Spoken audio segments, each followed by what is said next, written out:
Meantime, here's this. We want to play for you some positive comments from the Health and Human Services Assistant Secretary about the massive vaccine distribution efforts underway in the U.S. right now. Watch this.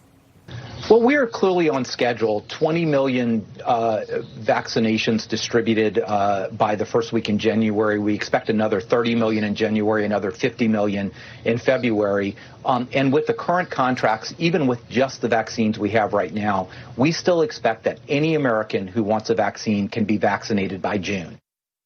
That was Admiral Brett Giroir, who's a member of the White House Coronavirus Task Force. Joining us now to weigh in on these statements is David Dodd, the CEO and chairman of GeoVax. And we also have our panel of the day standing by, Scott Walker, the former governor of Wisconsin, and also Andrea Kaye, the host of The Andrea Kaye Show. She's also a GOP strategist. Wonderful to see everyone this Tuesday morning here. And us on National Report, we spoke with Admiral Giroir earlier this morning about his timeline for getting the vaccine out to anyone who wants one. He sounded pretty optimistic, doubled down, saying June is, in fact, the goal here. So, David, I'll go to you. Does that align with your thinking? Do you think by June anyone who wants a vaccine could get one? Yes, I do. I think it's an achievable goal. I think it makes sense for that. And I think putting in the perspective of anyone who wants to be vaccinated will be able to have the opportunity to be vaccinated. Now, this is a massive distribution logistics challenge that we've had. And I think although in some measures it's slower in terms of the rollout now, it still breaks every record we've ever seen before in terms of being able to provide access for people. So I do think that by June, that objective is real.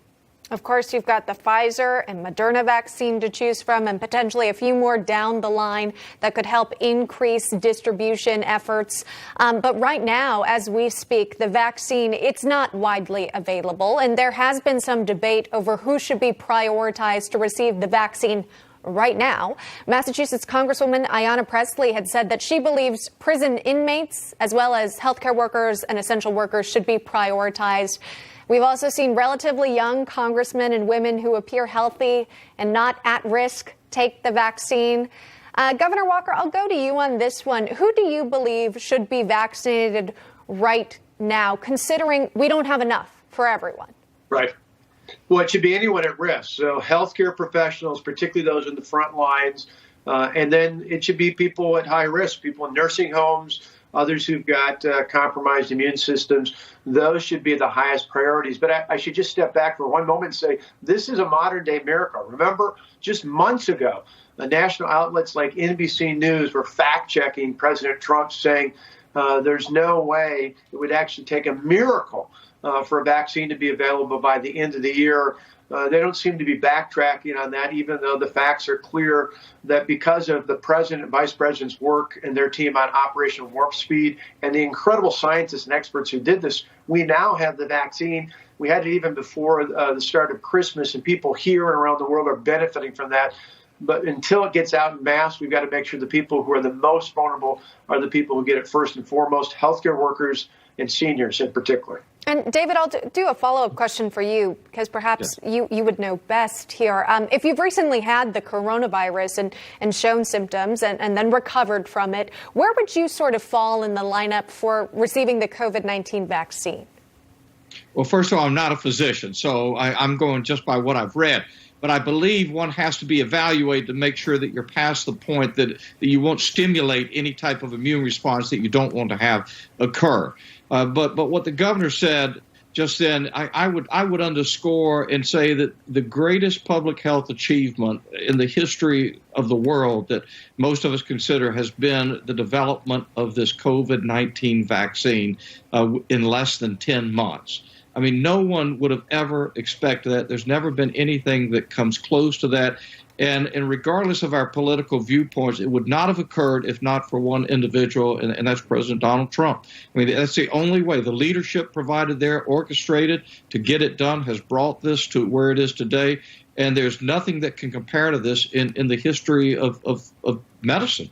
Yeah, speaking of history, this is definitely one for the history books and should be remembered as such. But, you know, since we are in present day, there's so much to unpack. with the current situation we're in, Andrea, there has been talk from some employers that are floating the idea of making vaccines mandatory. Meantime, some European nations are on board with the COVID-19 vaccine passport idea. What are your thoughts on this idea of a required vaccine in the workplace or school or even an airport if you wanted to travel? Well, I think I'm on record as saying, that I always err on the side of freedom and the Constitution. And in this case, I'm also going to side on the part of the left who says my body, my choice, right? And I am so thankful that President Trump was acknowledged here today for this miracle that he put forth, because it was really somebody coming from private enterprise, a businessman, who was able to make this happen in record time. However, there are still many Americans out there who have very valid concerns and questions about this vaccination, or just decide, you know what, I'm a healthy individual, I'm not high risk, and I don't want this injected into my body, and we shouldn't be discriminated against, particularly since there's a 99.5% recovery rate currently, as well as we're finding out there's even a story I heard today out of San Diego, I believe, to where we've had reactions that have taken place with people who've had facial fillers. And don't laugh, people getting facial fillers in California pretty much as anybody, men and women over 20. My point being, just there's still many people out there who say, you know what, I want to see how this plays out. It feels a little bit like it might still be rushed. Even that's as great as it is that it's happened so quickly. Let's see how this takes place. And I may decide not to take it at all. And I shouldn't be discriminated against in the workplace, in private enterprise. My travel shouldn't be restricted, etc., simply because I made a choice on what to do with my body. Okay, we have just a limited time left for this segment. David, I'll ask you, we've heard comments from Dr. Fauci recently admitting to moving the goalpost when it comes to herd immunity for COVID-19 vaccines. Now he's at about 90% of Americans need to get it in order to achieve this herd immunity. Is that where you're sort of lining up with when it comes to these vaccines? Where I'm lining up with this, I began to discount comments from Dr. Fauci several years ago. I've interacted with him and known him for many years, 25 years across HIV and into COVID-19.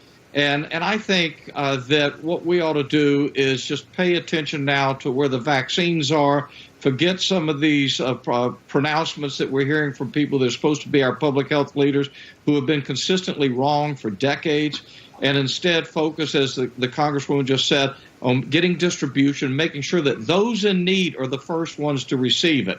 It's despicable that healthy young people, especially those who are elected officials, are lining up in the front of the line to get the vaccine. That is despicable. Okay. All right. We're going to leave it at that. We appreciate the conversation and discourse. David Dodd joining us this morning, and our panelists, Scott and Andrea, stick around. Still a lot more to get to.